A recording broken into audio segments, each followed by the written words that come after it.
Alright, so if you have a bike and it has aluminum brake levers and you're getting this dark stuff on your fingers right where the brake lever is, you're going to want to clear coat them and seal the aluminum oxide back in. I tried cleaning them off with vinegar and all metal polish and everything, but it didn't work. So we're just going to clear coat it with your favorite clear coat, whatever it is.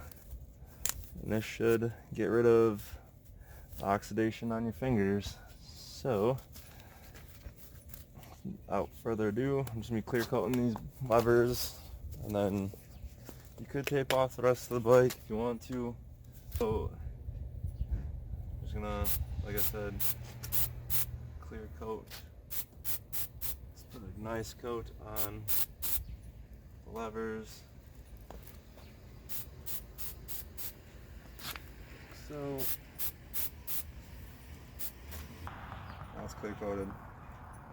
And this will dry, and then you can ride your bike without getting aluminum oxide on your fingers.